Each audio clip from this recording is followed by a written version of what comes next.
MIB Agents OsteoBites webinar and podcast presents the latest in osteosarcoma treatment, research, innovation, and hope each week. Today we're speaking with Dr. Brian Van Tine of Washington University in St. Louis on Osteosarcoma Tumor Metabolism. Welcome to OsteoBites, everybody. Hope you have your snack.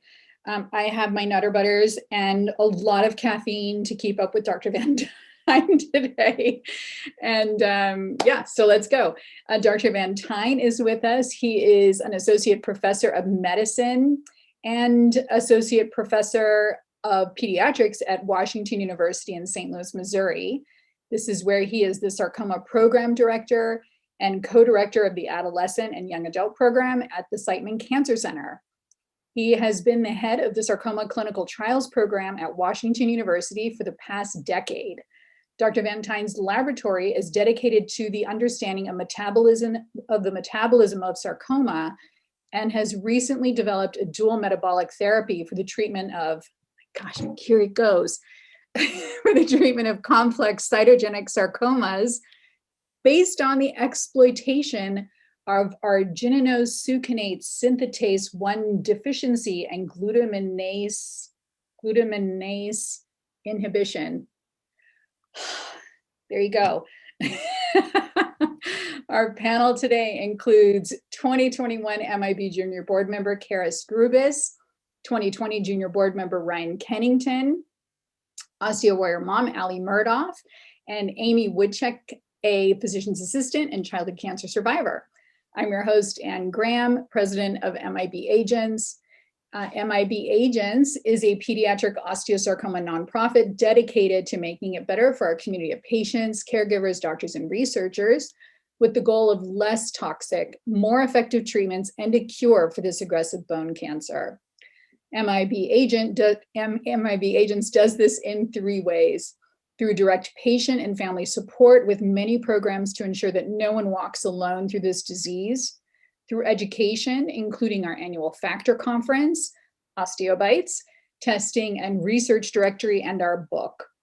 Finally, we do this through research by funding it, sharing it, and supporting researchers and physicians, like Dr. Brian Van Tine.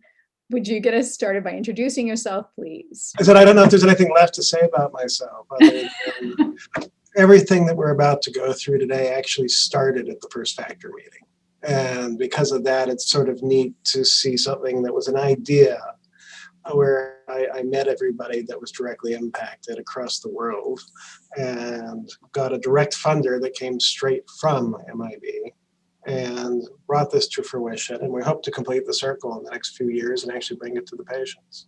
My name is Kara Skrubis. I'm 19 years old from New York. I was diagnosed in January 2020 with osteosarcoma in my left tibia.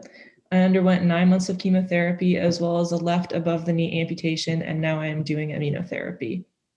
Hi, my name is Ryan. I was diagnosed with osteosarcoma back in 2014. I had a limb salvaging surgery, and unfortunately, a year after I finished treatment, I had a 1 lung metastasis, and I had that removed via VATS.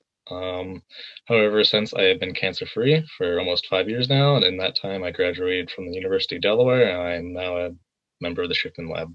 My name is Allie, and I am a mom to an osteo warrior named Charlotte, who's 17, who was diagnosed in July of 2018. She is currently battling her osteosarcoma with a third relapse, but doing a great job of it, and I'm happy to be here today. Hi, I'm Amy Woodchuck. I'm a physician assistant in pediatrics, most recently in oncology. Also a survivor of leukemia. It's been 36 years now, and have a big passion for my patients with osteo. We've got to make it better. I think that it's kind of an exciting a time for osteosarcoma. There is, because of groups like MIB, a new focus, and it's not just on chasing grant money anymore. It's actually about making it better. And I really took that to heart, which is, if you don't actually drive things around the full circle, you don't actually do anything. But what I mean by that is if you're not driving what you find in your laboratory into the clinic, you're not actually accomplishing anything. And I think it's very interesting. What we're going to talk about is actually the second group of work in osteosarcoma I've done. The first is actually in clinical trial. We actually did an expansion of some work we did on argininosuccinate synthetase 1, which is the worst named enzyme in the entire lexicon. And we actually have given it to 10 our regimen to 10 osteosarcoma patients. And around the time of ASCO, I can actually talk about the results. And so, it's important when you find things that, the bar is not just to make sure we get to a paper, the bar is to make sure we get to a patient. And so I have kind of spent most of my career trying not to live in a box. And if you just accept that things are going to be the way they are, you change nothing. And so, about 12 years ago, I said, well, tumor metabolism seems to be a really good place to go. Everything's an enzyme, everything's druggable, but you have to actually understand it. And I think what you're going to see over the course of the day is I'm going to try to keep something that's very complicated that was just published as simple as can be, and really show you that everybody who's had high-dose methotrexate, I hope you'll all vote to remove it. I hope you all think it wasn't fun, because that's really how this project started. I looked at my grad student and said, this drug we're going to talk about today should work in osteosarcoma. We use high-dose methotrexate. And so I think if you start in the clinic, which, it's really important to have a clinical base to really talk about your disease. If you really think, these drugs are only used in osteosarcoma and lymphoma. Maybe the biology is different. I know that in the era of big data, everybody wants to find how everything's alike and what little corner goes here, here, and there. But sometimes you should ask the opposite question, which is what actually makes bone tumors different? And I'm going to show you actually have a different amino acid addiction and a very unique glucose biology. And you can't go on a glucose-free diet. Your liver just replaces it. And you can't go on a serine glycine-free diet because it's impossible. But we can actually drug it. And I'm going to show you what we just published. And as you know, with all publications, they're a year behind where we are. And I'm going to show you where we actually are now. And so, as is required by my university, I am the most conflicted person that you will ever see because I have a voice with almost every company, but that's actually to your benefit. That means that there's an osteosarcoma voice in the room if there's a drug. And so being involved with companies is the only way we get drugs to rare tumors. And so in a lot of ways, this is a mark of success, which means I sit on a lot of Zoom calls now. And so very simply, what does tumor metabolism mean? It's really a carbon biology, right? Carbon makes your DNA, your RNA, your proteins, your amino acids, and your fats. And it's a question of how you get from basic carbon to these building blocks. And most of the time, and the most important fundamental building block is either glucose or an amino acid called glutamine. And we're working on drugging both of those in one direction. But there's such an adaptive problem, which is if you put pressure on any one point of tumor metabolism, it'll just evolve very fast. And so this actually makes drug development a little complicated because a lot of people want that. I take a pill, the tumor goes away. Yeah, that makes sense, right? What you actually do in my world is you take a pill, you cause a different metabolism, and then you drug it. And so what you're going to see is the people with bad osteosarcoma, the one that just is really, really aggressive, have the biology we found, which means it's probably druggable. And so want to give you a few little thoughts. Oh, my pictures aren't going to work really well. Let's skip over this because it's not going to play on the internet. So let me show you a different thing. So this is glucose, and it's going to come into a cell, into something that's called glycolysis.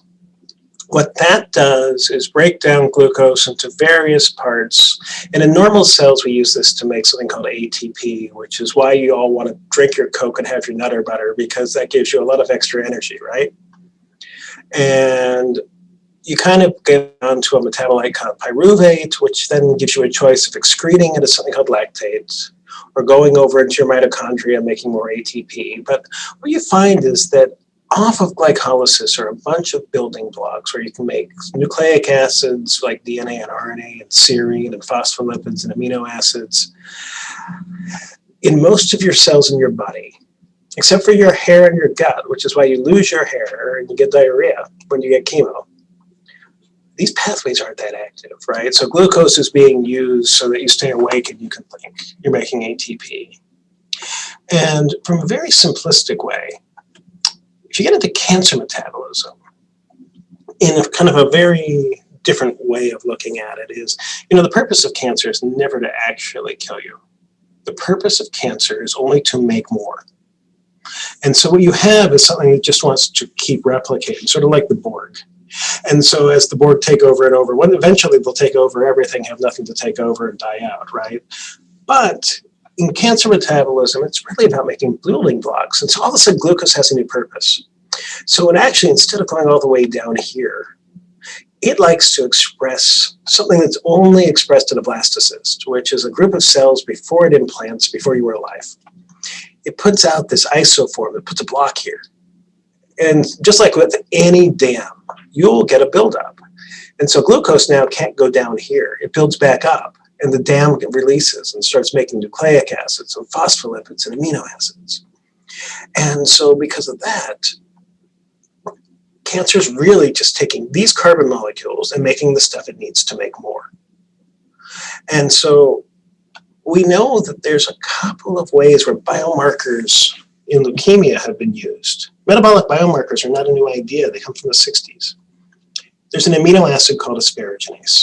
And what you can see is in cancer cells, if you don't have an enzyme called asparagine synthetase, you can't make your own asparagine. And if you can't make your own asparagine, your cells die. It's a necessary amino acid. If you go out into the bloodstream, everything's normal. And so there's a drug called asparaginase, which we give to kids with ALL.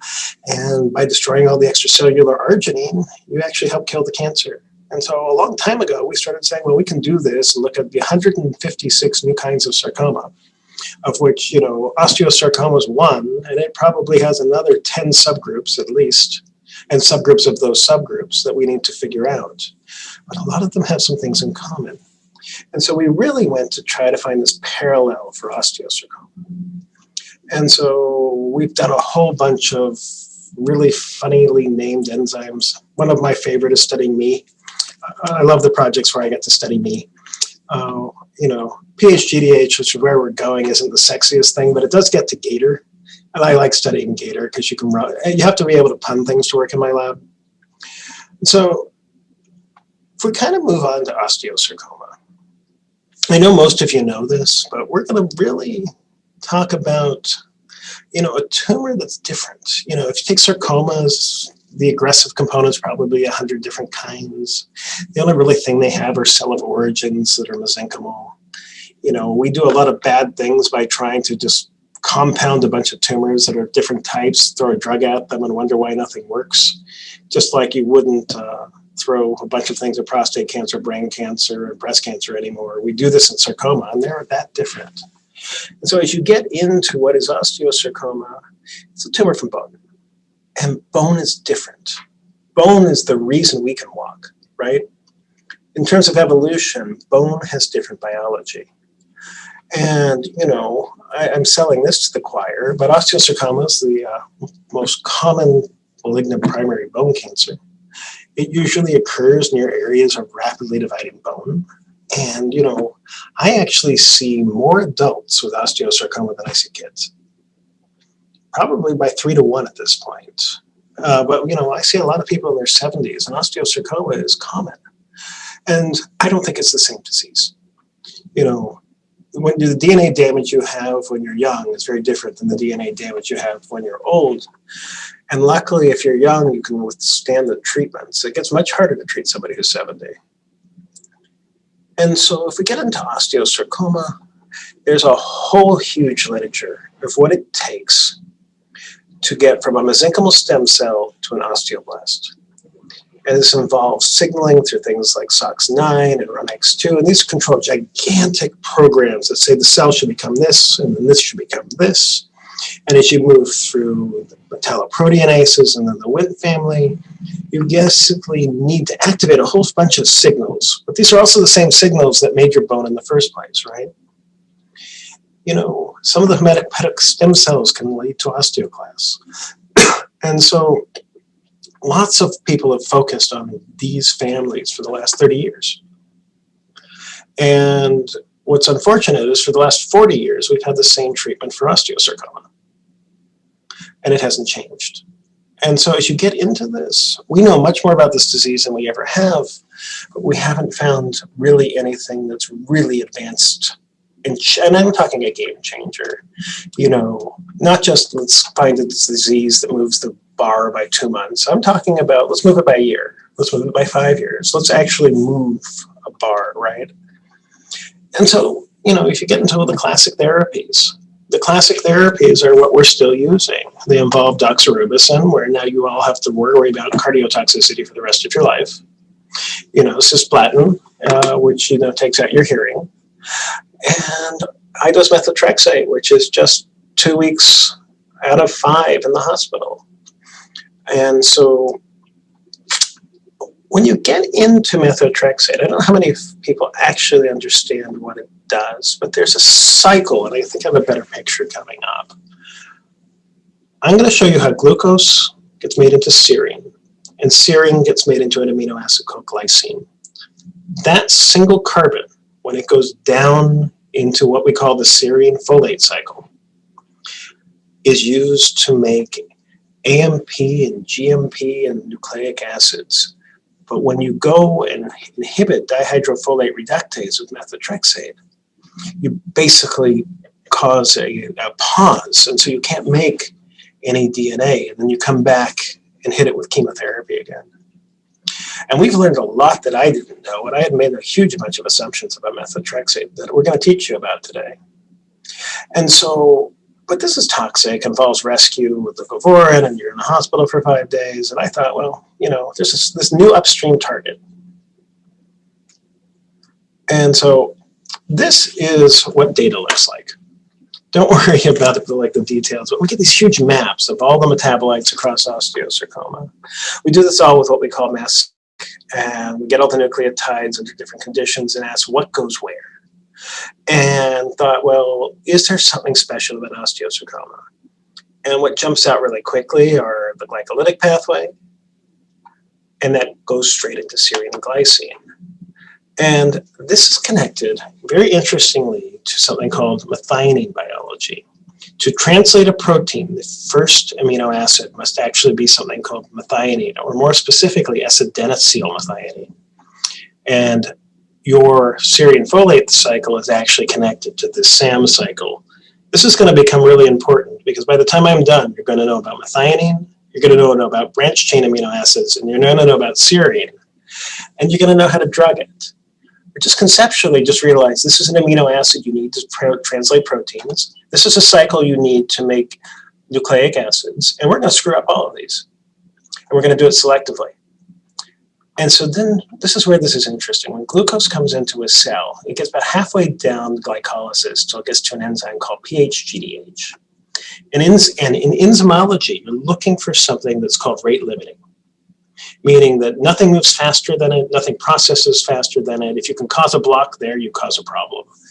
This is the rate limiting enzyme through 3 enzymes, 3-PHP, 3-PS, which takes you from glucose to serine, and from serine to glycine. And that, once again, screws up folate and methionine. This is another fancy way of looking and saying this little carbon here, as you go from serine to glycine, which is 2 carbons, ends up here, and it kind of follows around. And this ends up in methylated histones and DNA. And so everything you want to like screw up comes back up to, you know, that Coke you're drinking with the sugar. And so another fancy way of looking at this is as glucose goes through a cell, you can either go down to pyruvate and head towards the mitochondria, or you can go this way. And what I'm going to show you is, for some reason, there's no transporters in bone biology to bring in serine on its own. And so the way your bones are making serine is from glucose. If you get into the Ewing's data that was beautifully presented by Lee Hellman, They have transporters for serine. The easiest way to short circuit this is just to pick up serine, right? If you're going to make glucose into serine or you just take up serine, these transporters aren't here in bone biology. This is what's exciting. This means we can do something, right? Without doing some really weird diet where you eat mashed potatoes. And so there's new drugs here. Josh Rabinowitz at Princeton came up with one, and there's another company with another one. And, you know, there's a lot of interest in going after this. Because if you can poison this, and this is in here, you can get into lipids and protein, DNA and RNA and methylation, and you screw everything up, right? So one of the experiments we did very, very early on was with Andy Livingston and his team at MD Anderson. And I think that this was kind of one of the funnest things I ever did because we're all very good friends. And so, you know, as you hop around doing second opinions, don't think we don't know each other. But they had created what we call a tumor microarray.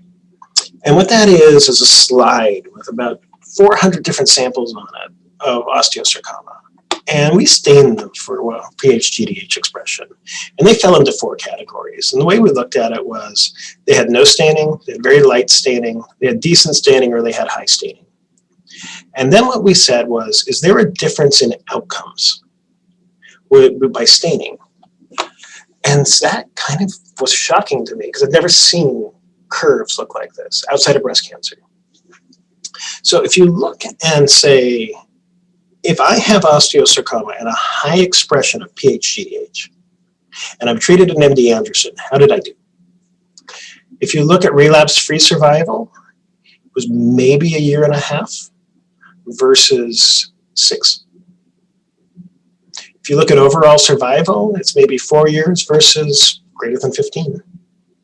So what that really shows, and this isn't months, we're used to seeing this in months when we look at clinical trials, this is in years, that patients that overexpress Ph.D are the bad players. Not the patients, the tumors, I apologize for that. But this also means that that's the group where we can drug it. Potentially also means that this is the group where you don't need high-dose methotrexate because the target may not be that important. There's another way of looking at this. Remember, I'm after methotrexate. It's sort of my mission to get rid of it, right? And if you look at that, you say, well, this is now a target, and it has biologic meaning.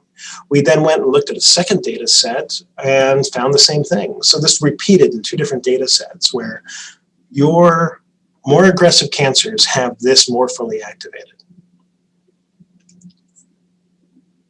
And so, you know, what happens when you go after these targets? So the first and most surprising thing we did, because I was shocked, is we started treating cells with osteosarcoma cell line cells with high-dose methotrexate. You know what happened? They stopped growing. Nobody died. I thought methotrexate was a toxic agent. I've never seen this data. I went back and talked to Peter Houghton. They did these original experiments in mice. Nobody went and saw if it actually killed anything. It just stopped tumors from growing. You know, methotrexate may be actually used as a prime to make the chemotherapy that comes in right behind it work better, so the tumor's more in sync. That may be what's actually going on in the patients. There's a real reason to do this. The clear benefit of methotrexate is there. That's not in question, but I just like to get rid of it because I have a pill, or actually 2 pills I got to get to. And so, but this was surprising. All of a sudden we had no cell death.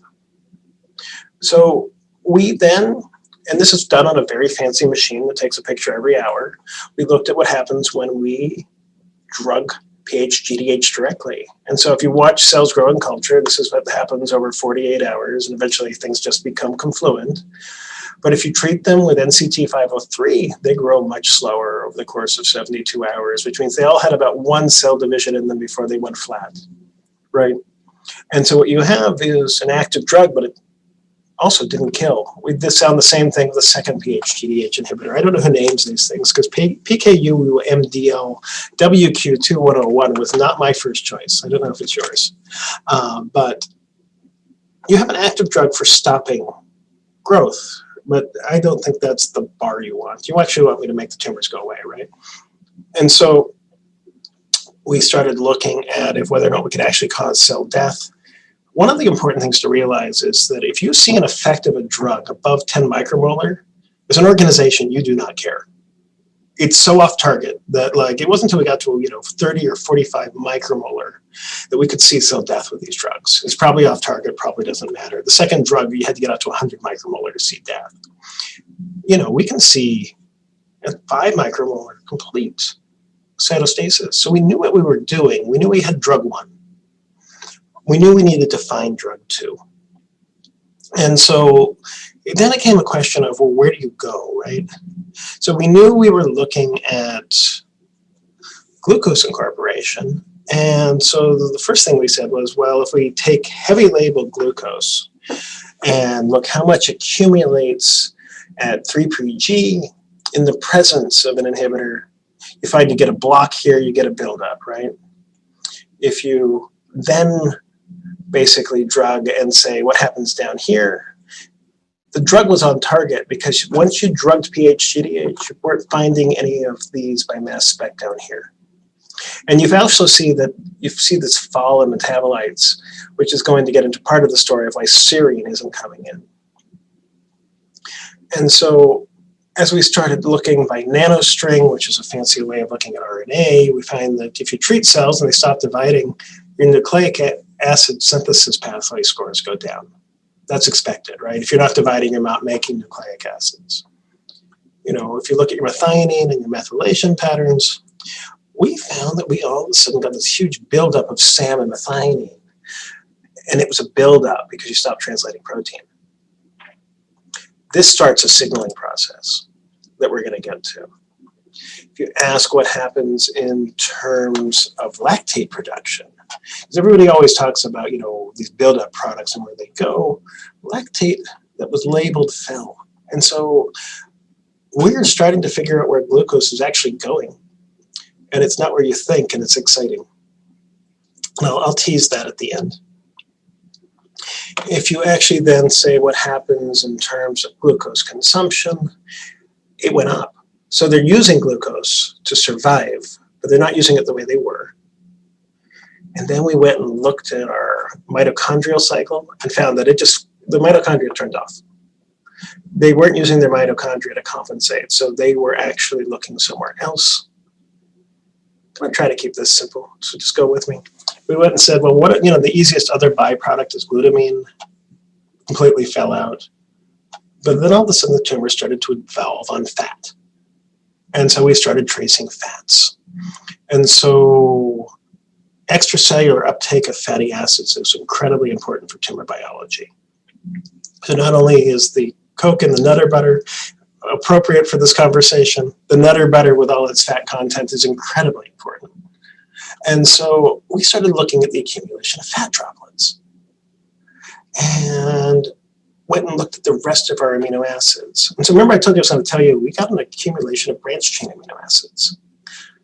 And so all of a sudden we have now a really huge clue of what's going on. Upregulation of methionine biology, upregulation of branched chain amino acid biology, loss of serine biology.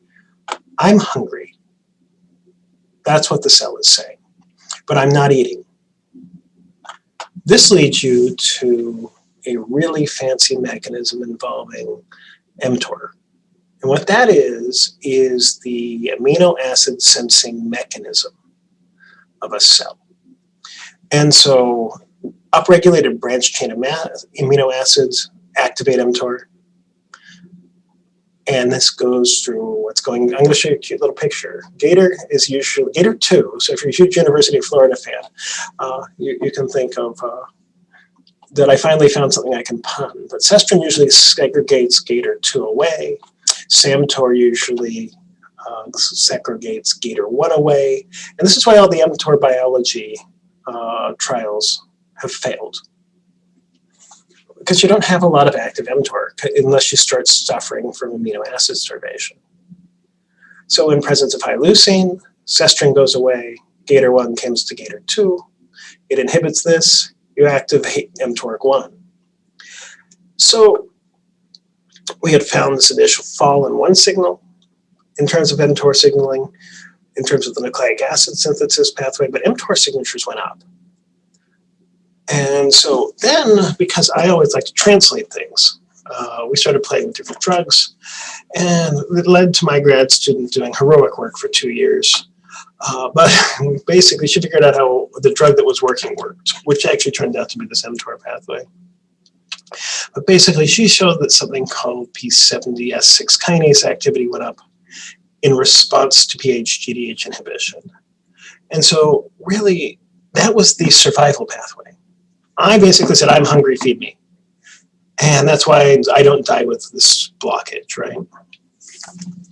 And so let me get you to the next simple part. Can we find the right drug here, right? Because the whole goal is to kill things. And so there are two kinds of mTOR inhibitors. There's the classic one, which is rapamycin, and there are ATP binding site inhibitors. This molecule complex is so big, there are different ways to drug it. And very early on, I had given my grad students a drug called perhexaline, which is usually a beta oxidation inhibitor. It's actually turned out to be an mTOR inhibitor in the ATP binding pocket. And we actually looked on the effects on like proving these drugs worked, right? But then if you take non-Rapidlog inhibitors and you add them to the Ph.D. inhibitor, nothing happens.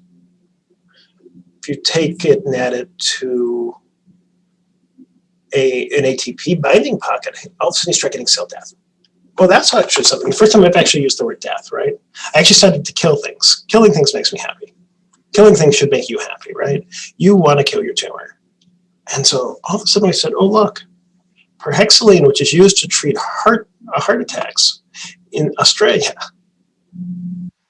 might be able to be used with this drug. And this drug does, the first drug only works when the second drug works. And the first drug only works in osteosarcoma. So you probably are looking at something that's going to be relatively non-toxic, right? And so we then went and looked at the drug that's not in the paper, which is a drug from Invention, which is ALP13MT55. I didn't name that either. And what you see is this is actually the drug we can translate. Perhexaline, though sexy, has a very short half-life. This drug doesn't. It's actually a designer mTOR2 inhibitor, or mTOR1 inhibitor to the ATP binding cascade. And you really end up with a nice death. Now we're up here, at least in culture, at 60%. And then we went and did a whole bunch of controls you don't care about. But what you see, kind of big picture, is that when you inhibit a biology that's not dependent on mTOR, that involves amino acids, you turn this on and say, I'm hungry. And if you drug that, then you short circuit the survival pathway and cause death. But then you want to say, well, does this work? And this works in a really exciting way. So let me jump ahead to the mouse experiment. So these are the kind of things you have to be very careful about. So if you watch tumors grow in a mouse, this one grows out in about 18 days. If you give it a Ph.D. inhibitor, you get about a 2 to 3 day shift. And if I stretch this and make it really big, you might think that I have a positive result. There are parts of this that are statistically significant, but probably clinically meaningless. If you look at perhexaline, you get about the same shift. These drugs aren't doing very much. It's actually quite exciting. The mice don't care if they're getting them. You might put them in common. All of a sudden, now for 30 days, tumors just sit there. And they're small tumors, and we're analyzing them right now to figure out why they're either not completely going away or what's left. And so this is the idea of a dual metabolic biomarker-driven therapy. So drug 1 only works in the biomarker, drug 2 only works when drug 1 works, and the combination is the only one that works in the biomarker. Now, so what comes out of this is a really neat finding that we can create an ATP dependency through mTOR1 that when drugged leads to just flatline of a tumor. It actually goes out another 30 days. Before we just took down the experiment. At some point, I'm just spending money. But this was just an exciting finding. We went and repeated this also with the ALP13MT55 assay, got the same thing. And so what you see is you can get a drug that's not toxic and doesn't work by itself, and get it to work just in cancer. This has been the hallmark of what my lab does, which is to create very tailored tumor-specific therapies. And so really, a lot of animation we can skip. But like, this work has just been funded by everybody. I think this really is funded by Don Merkel. Don Merkel is the hero of this. She's partnered not only with MIB, but with Kelsey's Hope. There's a lot of osteosarcoma in Edwardsville, and Kelsey's Hope is a foundation that's just across the river. But, there's a lot of partners. There's a lot of people that have worked with us. There's a lot of people that have supported us. And, the team at MD Anderson for just jumping in with our immunohistochemical analysis, showing whether or not this was even worth pursuing. This is how great Andy Livingston was. He was like, Cheryl did, as only Andy does.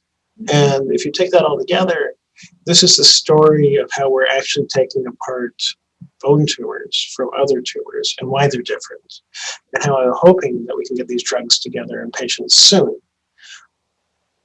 It's going to take some early development of one, the other one's coming really fast. And so this is coming in a really exciting way for everybody. So I hope this, in a very complex way, was hopefully simple enough for people to grasp. Thank you, Dr. Van Tine, for making it as simple as possible.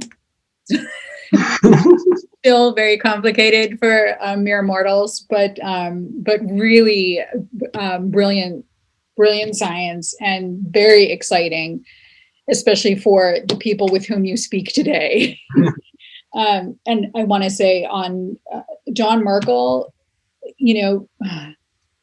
because of Sam, we say this all the time at MIB, whatever magic you have, bring that magic and use your powers for good with that magic. And so John doing a chili cook-off, is funding this research and can save lives, along with all of your other partners. It's really, it's so meaningful. Thank you. It's the world's most, the money they raise at a chili cook-off is insane. It's insane. I couldn't be more humbled, and we're thankful, but this really does show that directed dollars to laboratories. She comes to my group meetings. She gets to see what her investment does. It really does show that we're just not taking the money and doing what we want. Yep. Yeah. It's amazing.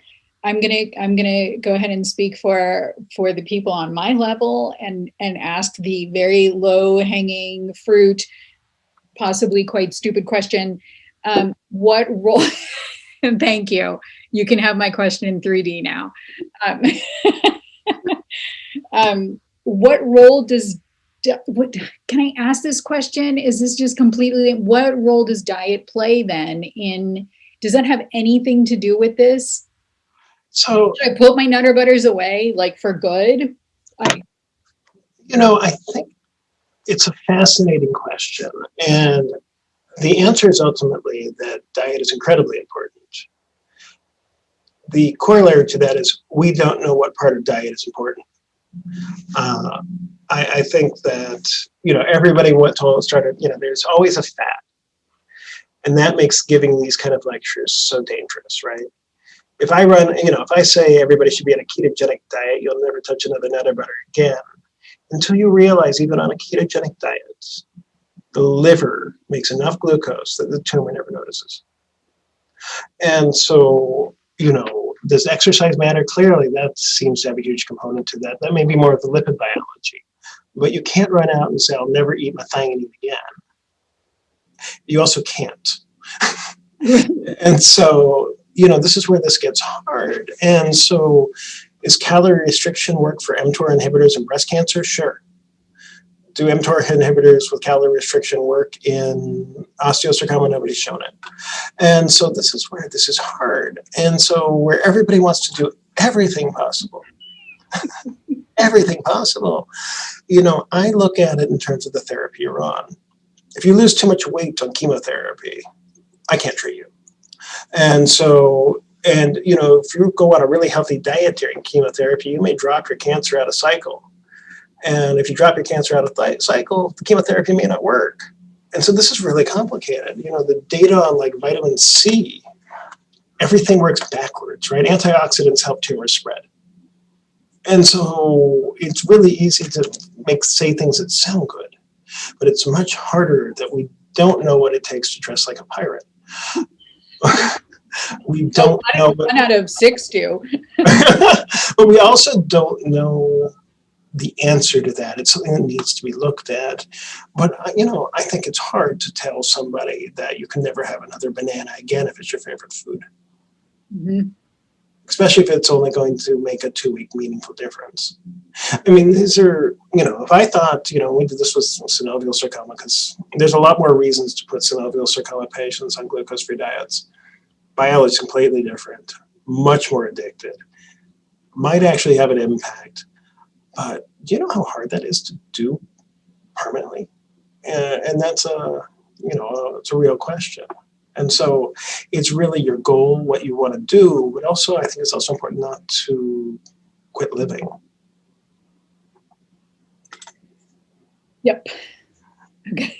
The many faces of Brian Van Tine. Kara, go ahead. So we have the question, is this for primary tumor treatment or metastases or both? Well, so the clinical projection for development is going to start with metastatic patients, mainly because that's going to be easier to do, because you have to start with phase 1 clinical trials. We don't do that in the curative patients first. Remember, your curative regimen, well, it sucks, is one of the best regimens in all of cancer in terms of outcomes data outside of lymphoma and leukemia. If you go to solid tumors and say, if you do this, you have a 70 to 80% chance of never coming back. That's an amazing therapy, right? And so my goal is eventually, once we get it show that it works in the metastatic setting, to replace the 2 weeks of high-dose methotrexate later within the curative setting. You have to move backwards because you don't want to make a mistake with something that works so well. What is the next step? What happens now? So the next step is actually involving understanding something called glycogen biology. And so in all the on and off switches that happen within the Mtor biology, there's something called GSK alpha and GSK beta, which stands for glycogen synthase kinase alpha and beta, which is what we're really focused on right now, because we want to make sure that we're pulling the right partner drug for PhD. And so what we've been really heavily working on right now is actually figuring out this cascade of on and off switches within the Mtor cascade above gator. Once we know whether or not it actually has to be an on or an off, we're then going to push on our friends with lots of money to get us this PhD inhibitor and just help us put it into trial. And this data shows that osteosarcoma makes more sense than any other tumor. And remember, they developed these drugs for breast cancer. Okay, question. What is the potential for translation to other sarcomas, such as Ewing? So, hey, Kurt. So what's interesting about Ewing's is Lee Hellman has shown this pathway is linked to Ewing's. But Ewing seems to be able to short circuit the biology with serine and glycine. And so one of the areas that I don't know if we're going to go into, because I'm going to talk about, I don't want to, there aren't enough of us to work for 2 people to work in the same place. That doesn't make any sense in my head, right? I mean, if you say how many osteosarcoma researchers are there and how many should work in the same place, the answer should be 1 should work in every place as long as they're not. As long, there's too many places to look, right? And so if he's going to keep pursuing it, I think that, we're happy to give him reagents. We're happy to help. I'm happy to let somebody else do it, but there's a different serine transporter biology. And so you may need a 3rd drug there. But that 3rd drug might affect serine biology throughout the body. And so we kind of have to figure out how to use maybe the LSD1 inhibitor or something in the middle of this to kind of develop these ideas. But no, there was just a paper in Molecular Cancer Therapeutics on this that shows there is biology in Ewing's. The PhGDH expression that you're talking about, are patients currently ever stained for that expression, or is that something that you would do eventually when you have these drugs on the market for them? So I think the first time anybody heard about PhD in osteosarcomas when our paper came out. And so, this is a relatively new drug target, and I think we're going to have to start stratifying patients based on it, because I think it's one of the strongest biomarkers in osteosarcoma that isn't just a transcription factor. Because clearly you've got MIC high osteosarcoma, but within that you've got a PhD high and a PhD low. And they're going to start to stratify. And so this is something that I think the whole community needs to start thinking around, because a 15-year overall survival difference in a biomarker is a little stunning. Yeah, that's pretty extraordinary. Why is that? How did that just came up in your lab? Well, like a postdoc? No, it was me coming out of clinic one day saying I hate methotrexate, and then kind of put the two thoughts together, which is, if we're using this drug the only place we use it in sarcoma is in osteo, right? And so if the only place we're using it is in osteo, we're using it there for a reason. There must have been a biologic reason, and we followed it backwards. Remember, the greatest asset, and it breaks my heart that we haven't, our greatest asset is the patients we have. You have to pay attention not just to what the mice are doing. You have to pay attention to the patients. What questions and tests should a patient ask their treating physician for at the stage of relapse? That's a really good question. I think the first thing that needs to happen is you have to understand where they relapsed. A single isolated pulmonary nodule relapse is very different than it showing up everywhere at once. I think at this point in time, if you don't have genetic testing done on your tumor, you might miss an opportunity. And so I think that, I'm a great believer in tempest testing at this point. Tempest testing gives you two things. One, the RNA pattern of your tumor, the DNA pattern of your tumor.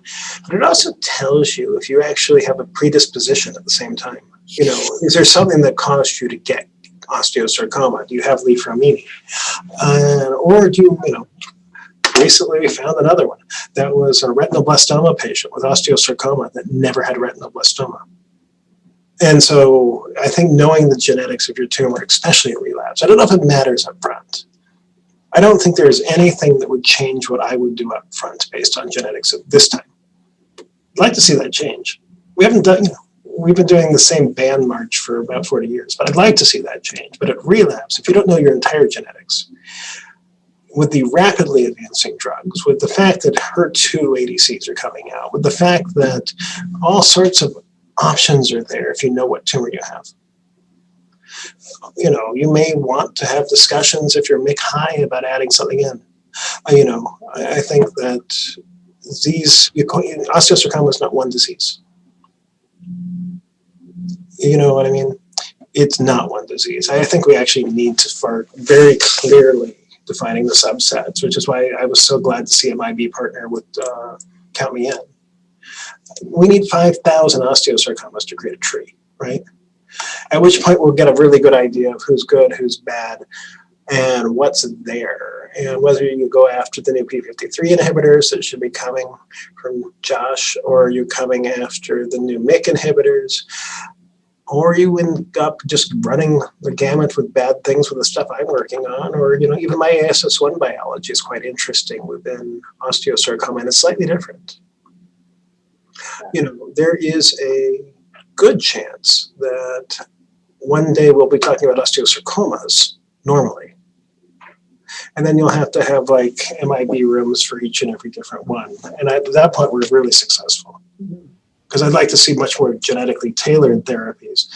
But it's hard in a disease where there's only 500 or so people that would enter the queue a year. With actionable targets, you can only pick one, right? It's hard to know what to do when first line has failed someone. How do you decide what things to act on? So I think one of the luxuries I have is the high amount of clinical trials available at my institution. And so usually what I'm sending off for genetics, which take a month to come back, I have already put somebody in a clinical trial looking at a new agent. Looking backwards towards the old agents, they're always there. I can always use them. I also know how they usually work, so therefore I can save them for later. Whereas, when cabozantinib first came across, that was transformative. Some of the oral medications, it's also a look at the patient, right? Some people don't want chemo anymore. Some people were really burned by it. And so there's really that conversation about, well, what are your goals versus what do I have access to versus whether or not it's take it or leave it. And I always recommend if you get put in the position of take it or leave it, you take it. Because if you leave it, you'll never know if it works, right? And so I think it's getting your genetics and then figuring out what your targets are, followed by what your options are. And there's a lot of options for the treatment of osteosarcoma. But I think if there are any hidden blockbuster outcomes, they're on trial right now. They're not something where I just pull it off the shelf. And so really, I think you're looking for an accessible clinical trial. And an accessible clinical trial is one that you can continue to access if it works. It sounds really good to fly from LA to Boston once to go on a clinical trial. But when you have to go every week for 3 years, at some point, do you want to do that? So this has to be accessible. It has to be something you can get to. It has to be something that doesn't make it so that you live to be on a clinical trial. And so you have to kind of balance what access means to you.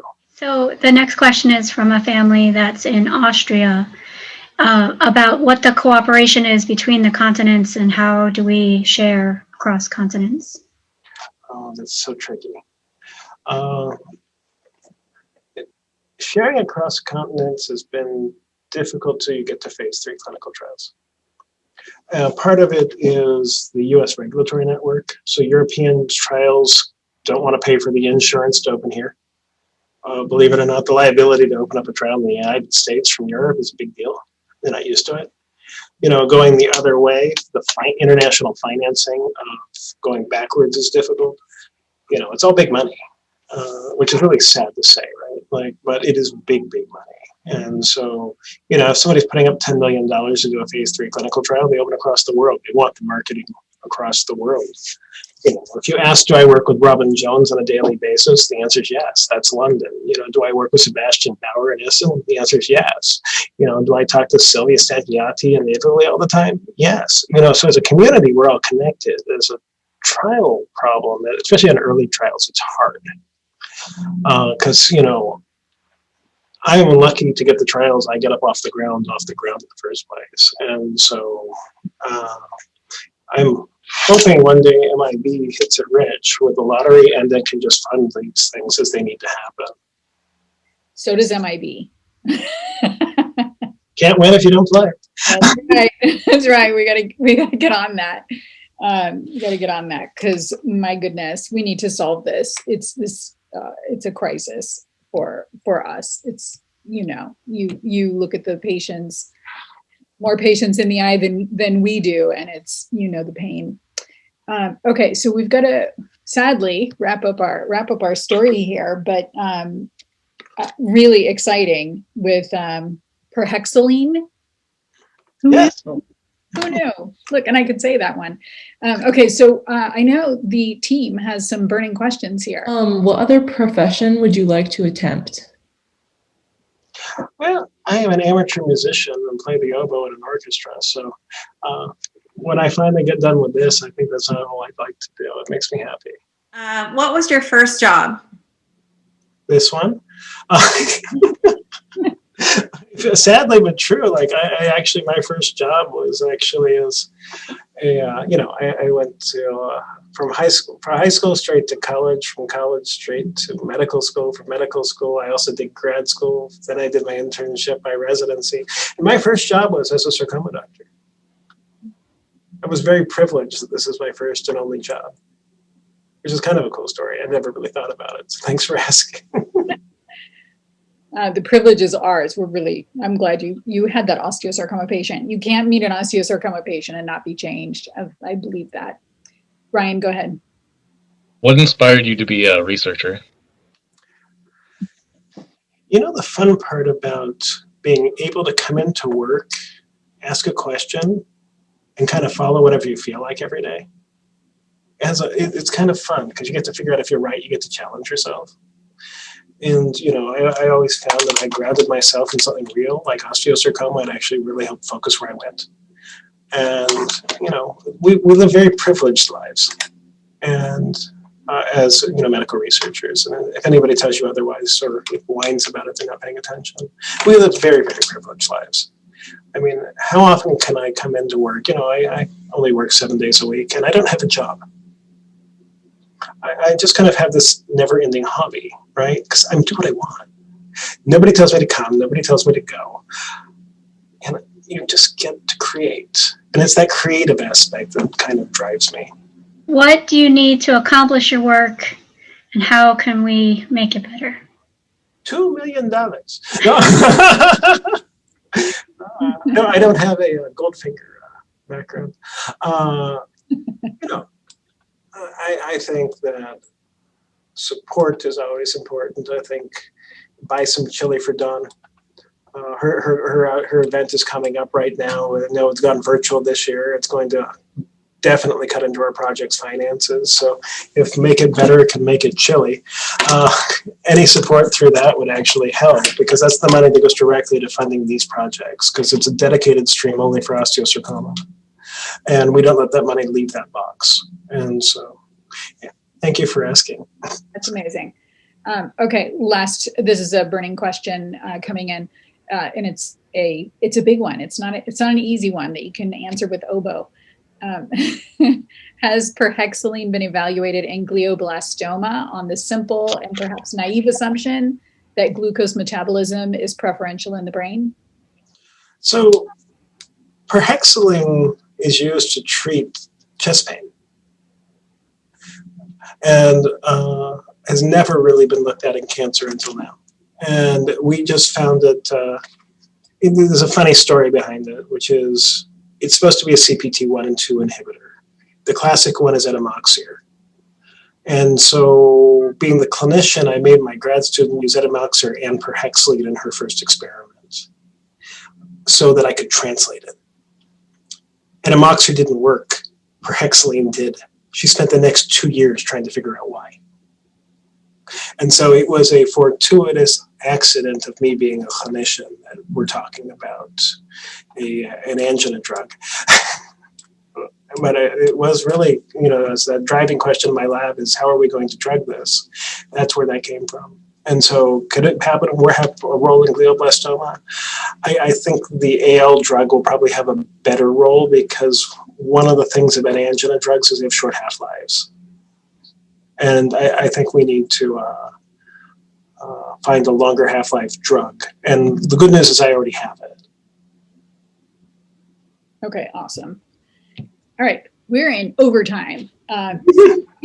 So I'm going to wrap it up with thanks to Dr. Brian Van Tine for staying so long and answering our questions. Next week, as I mentioned, we're taking a break as we make way for our Outsmarting Osteosarcoma finalists, who were selected just this week by our scientific advisory board and our family fund holders. The finalists are Dr. Kurt Weiss, Dr. Lillian Gunther, and Dr. Scott Sauer. Yay! They will share their research with a group of Factor 2020 participants, osteosarcoma experts, patients, and patient families, who will all vote on the 2021 $100,000 award. Also want to note that we don't have $2 million. So OsteoBites and so much else that we do is made possible by listeners like you. Please consider donating to MIB Agents. Be a super agent by being a monthly supporter. We'll send you some swag. More information on all of this on our brand new website. Go check it out and check Super Agents. Thanks for joining us today. And of course, thanks to our guest, Dr. Brian Van Tine, for your work, for being brilliant and cool, and for your dedication towards better. And thanks to our panelists, Kara, Allie, Ryan, and Amy. We'll see you on March 4th when we have Dr. Corey Painter with us. Thanks, everybody. Be sure and subscribe to our YouTube channel, where you can view our library of this and all OsteoBites topics and rockstar speakers. You can also listen to OsteoBites via podcast wherever you get your podcast.